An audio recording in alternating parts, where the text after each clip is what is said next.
Kami bertiga, aku, Lia, dan Dina, adalah dokter muda yang baru saja merampungkan program residensi kami. Setelah bertahun-tahun berkutat di rumah sakit dengan shift yang tiada henti, kami memutuskan untuk mengambil liburan singkat sebelum memulai pekerjaan penuh waktu di kota. Liburan yang kami impikan adalah petualangan.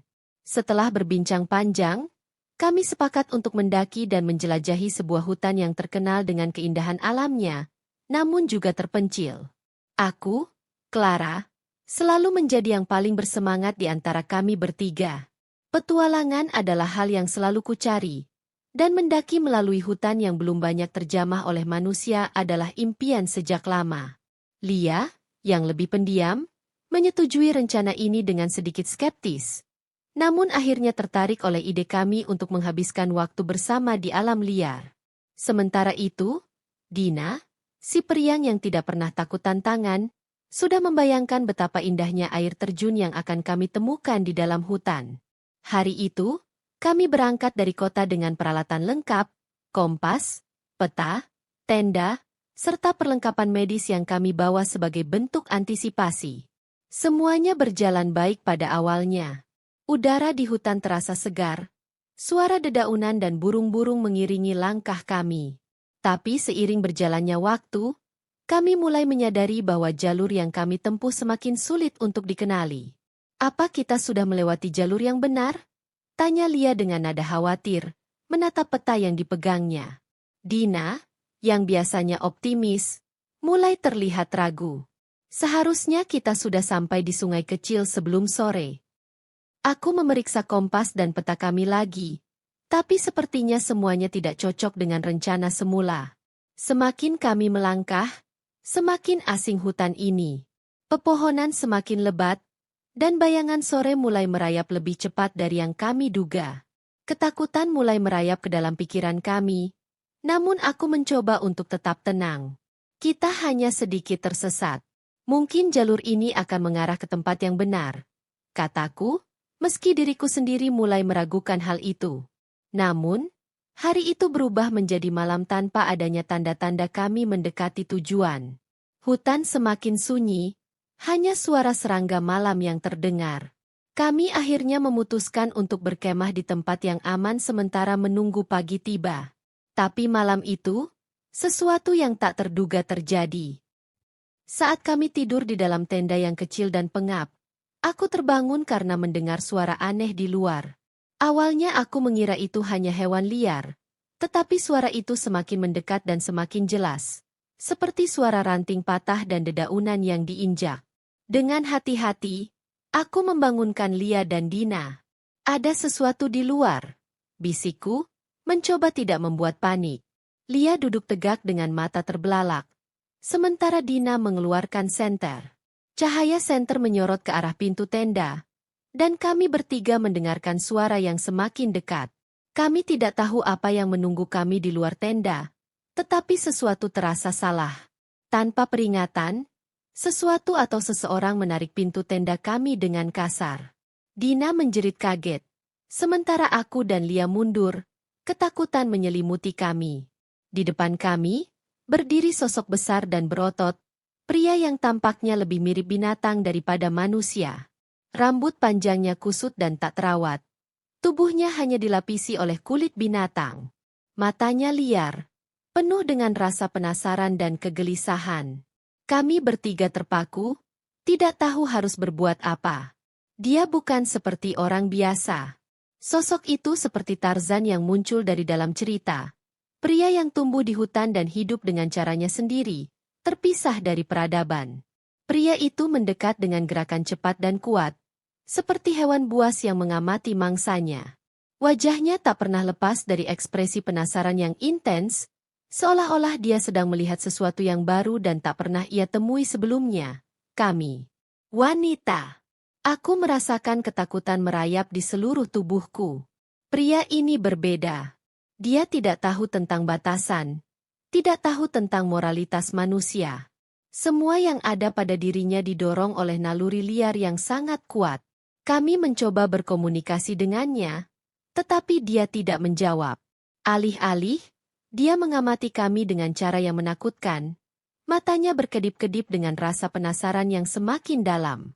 Tidak ada waktu untuk melarikan diri. Kami terperangkap di antara tenda dan sosok liar ini.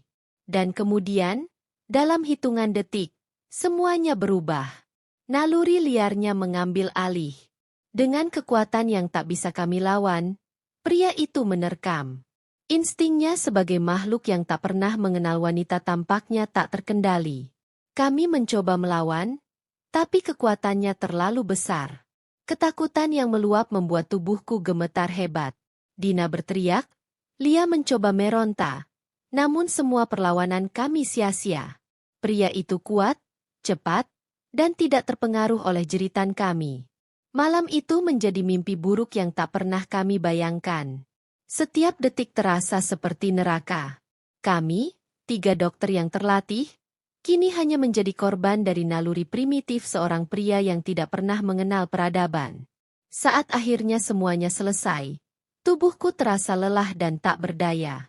Aku menatap langit malam yang penuh dengan bintang-bintang yang tampak begitu jauh dan tak peduli. Di sekelilingku, hanya ada kegelapan hutan dan suara napas yang terengah-engah. Lia dan Dina terdiam, sama terlukanya dengan diriku. Pria itu pergi, menghilang ke dalam kegelapan hutan seperti bayangan yang menelan kami. Kami hanya bisa terdiam di tempat, tak mampu berkata apa-apa. Kami tersesat, bukan hanya di hutan ini, tetapi juga dalam kenyataan yang baru saja menghantam kami. Pagi datang dengan lambat, membawa serta rasa lelah yang lebih dalam daripada malam sebelumnya.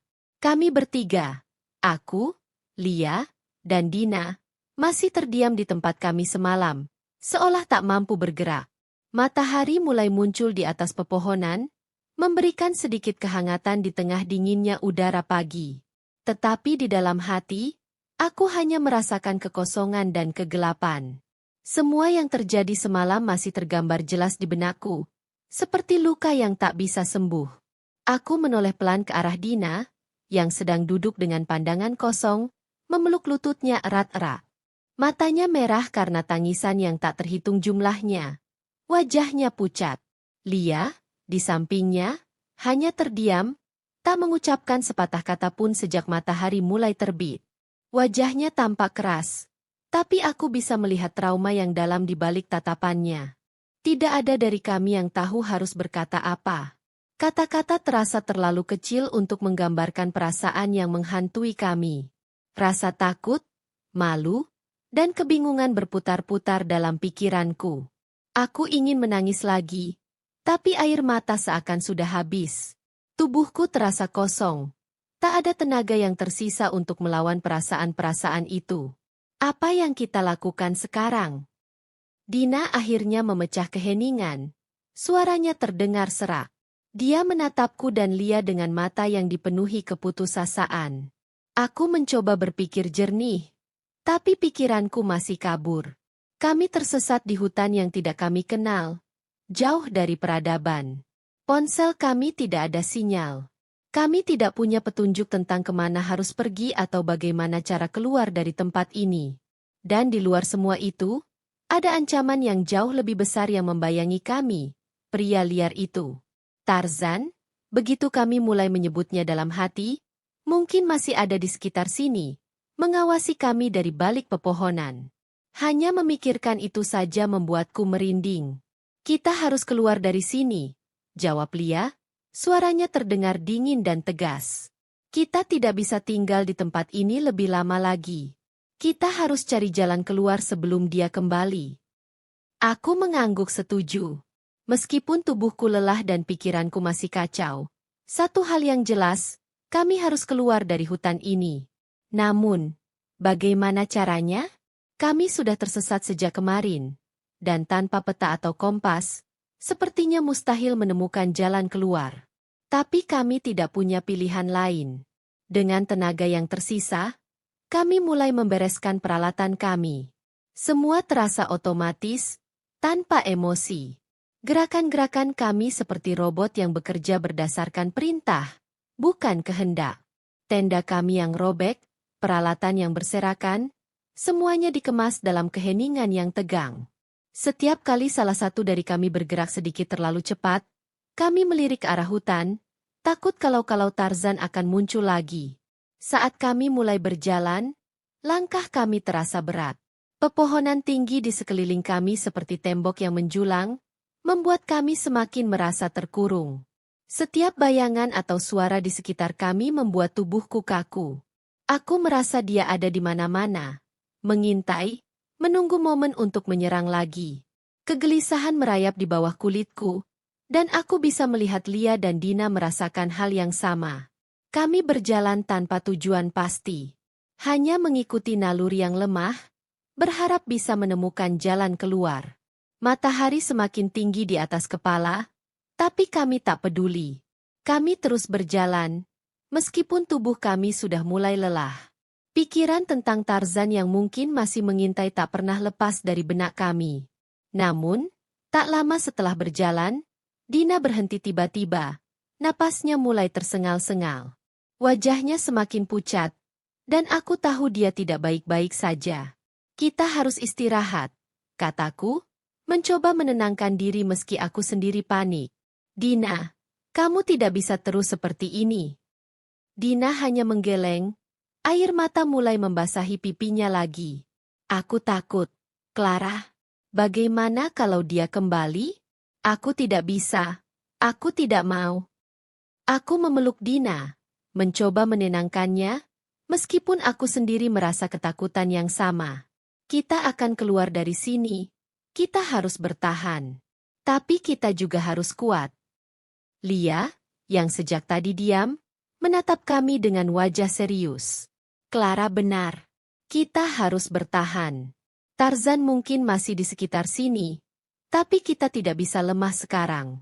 Kalau kita tidak bergerak, kita tidak akan pernah keluar dari hutan ini. Tapi meski kata-kata itu terdengar tegas, kami semua tahu bahwa ketakutan itu begitu nyata. Ketakutan bahwa Tarzan mungkin muncul kapan saja. Atau lebih buruk lagi, kami tersesat selamanya di dalam hutan ini.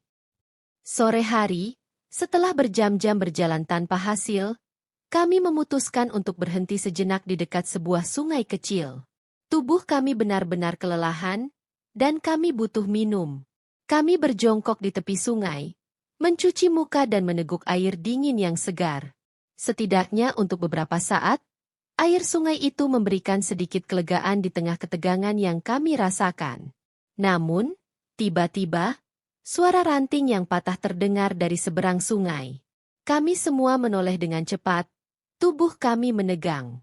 Di balik pepohonan di seberang, aku melihat sosok yang tak asing lagi, Tarzan. Dia berdiri di sana, mengawasi kami dari kejauhan. Matanya masih penuh dengan rasa penasaran. Tetapi kali ini ada sesuatu yang lebih tenang dalam tatapannya, seolah-olah dia tidak melihat kami sebagai ancaman, tetapi sebagai sesuatu yang ia amati dengan seksama. Kami semua membeku, tidak ada yang berani bergerak. Tarzan tidak mendekat, hanya berdiri di sana, diam, seperti seekor hewan yang mengamati mangsanya dengan rasa ingin tahu. Naluri dalam diriku berkata untuk melarikan diri, tetapi tubuhku terasa terkunci oleh ketakutan. Clara, apa yang harus kita lakukan? Bisik Dina di sampingku, suaranya gemetar. Aku tidak tahu harus menjawab apa. Kami tidak punya tempat untuk melarikan diri, dan dia terlalu dekat. Jika kami mencoba melarikan diri sekarang, kami mungkin hanya akan membuatnya semakin penasaran atau lebih agresif. Namun, jika kami tetap di tempat, aku juga tidak tahu apa yang akan terjadi. Aku menatapnya dengan cemas, berharap dia akan pergi. Namun pria itu masih berdiri diam, seolah-olah sedang menunggu sesuatu. Waktu seolah melambat, dan rasanya seperti setiap detik berjalan begitu lambat. Tiba-tiba, Tarzan berbalik dan masuk ke dalam semak-semak, menghilang tanpa suara. Dia pergi secepat dia datang, meninggalkan kami dalam ketakutan yang mencekam. Kami tidak tahu mengapa dia tidak menyerang kami lagi, tetapi satu hal yang jelas, kami tidak aman. Tidak ada yang tahu kapan dia akan kembali, atau apa yang akan dia lakukan jika dia muncul lagi. Kami tahu, dengan setiap langkah yang kami ambil, hutan ini menyimpan lebih banyak ancaman daripada yang pernah kami bayangkan. Dan Tarzan, Dengan nalurinya yang tak terkendali, adalah bayangan gelap yang terus menghantui perjalanan kami. Hutan semakin gelap seiring malam mendekat, dan ketakutan kami semakin besar setelah melihat Tarzan kembali muncul di seberang sungai. Meskipun dia telah pergi, perasaan tidak aman terus menggantung di udara. Lia, Dina, dan aku berjalan dengan langkah terburu-buru, tak berani bicara lebih banyak karena takut menarik perhatiannya lagi. Rasa panik mulai mendominasi setiap gerakan kami, dan meskipun tubuh kami lelah, kami tahu bahwa berhenti bukanlah pilihan. Aku tidak bisa terus begini, bisik Dina setelah beberapa saat, wajahnya pucat dan penuh ketakutan. Kita tidak tahu kapan dia akan kembali. Bagaimana kalau dia kembali menyerang kita? Aku menoleh ke arah Dina, mataku juga penuh dengan kecemasan. Bagaimana aku bisa meyakinkan dia, atau bahkan diriku sendiri, bahwa kami akan baik-baik saja?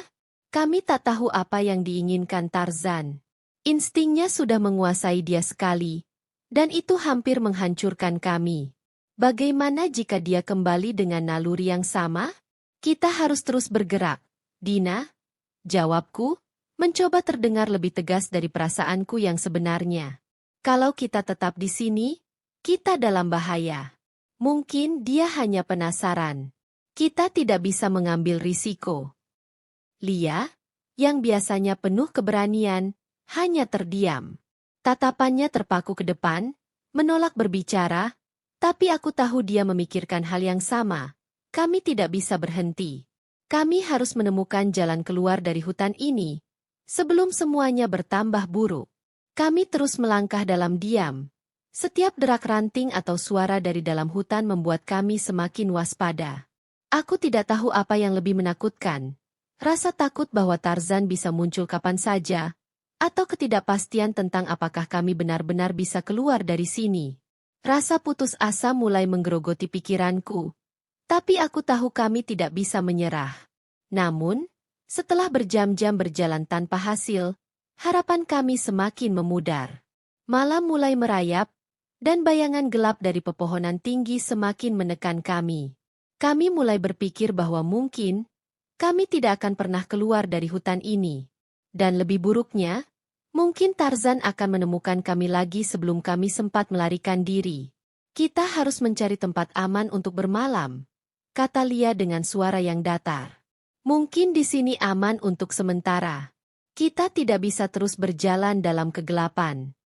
Aku menoleh ke arah Lia, tahu bahwa dia benar. Meski kami takut bertahan di satu tempat, kami juga tidak bisa terus melangkah tanpa arah. Kami lelah, fisik dan mental kami sudah berada di batasnya. Dengan hati-hati, kami memilih sebuah tempat yang agak terlindung oleh semak-semak, berharap itu cukup menyembunyikan kami jika Tarzan kembali mencium jejak kami. Kami duduk bersama, memeluk lutut kami sendiri dalam keheningan yang tegang. Masing-masing dari kami tenggelam dalam pikiran dan ketakutan. Aku bisa merasakan Dina gemetar di sampingku. Air matanya menetes perlahan di pipinya. Lia, meski mencoba tegar, matanya terlihat kosong dan putus asa. Tidak ada yang berbicara tentang apa yang telah terjadi. Rasa malu, takut, dan hancur terlalu mendalam untuk diungkapkan dengan kata-kata. Namun, di tengah kegelapan dan keputusasaan itu, aku merasakan sesuatu yang aneh. Tubuhku mulai merasakan gejala-gejala yang asing. Perutku terasa berbeda, mual, lelah yang sangat aneh, dan perubahan fisik yang tidak bisa kujelaskan. Aku mencoba mengabaikannya, berpikir bahwa itu hanya hasil dari stres dan trauma yang kualami selama beberapa hari terakhir. Tapi semakin lama, perasaan itu semakin kuat. Aku tidak ingin menambah kecemasan di antara kami, jadi aku menyimpannya sendiri. Namun, seiring berjalannya waktu, aku mulai menyadari bahwa mungkin ada sesuatu yang lebih dari sekadar ketakutan atau trauma. Pikiran mengerikan itu mulai menghantui diriku. Bagaimana jika kami semua, telah hamil? Bagaimana jika akibat dari serangan brutal itu, kami membawa sesuatu yang tak pernah kami inginkan? Tapi itu tidak mungkin. Bukan sekarang. Bukan di sini. Aku mencoba mengusir pikiran itu dari benakku, Tapi ketakutan dan rasa benci pada tubuhku sendiri mulai merayap. Bagaimana mungkin kami, tiga wanita yang datang untuk menikmati petualangan di alam, kini terjebak dalam mimpi buruk yang begitu kelam? Keesokan paginya, saat sinar matahari pertama menerobos melalui pepohonan, kami memutuskan untuk bergerak lagi. Kami sudah lelah. Namun naluri untuk bertahan hidup terus mendorong kami maju. Tanpa banyak bicara, kami mulai berjalan dengan langkah-langkah lemah, berharap menemukan tanda-tanda kehidupan di luar hutan ini. Pikiran tentang kemungkinan kehamilan yang mulai menggelayut di benakku hanya menambah ketegangan di antara kami. Aku ingin berbicara dengan Lia dan Dina tentang apa yang mungkin terjadi, tapi aku takut. Takut bahwa dengan mengatakannya, aku akan menghancurkan mereka lebih jauh. Ketika kami mendekati sebuah area yang lebih terbuka, tiba-tiba kami mendengar suara. Bukan suara hewan, melainkan suara mesin.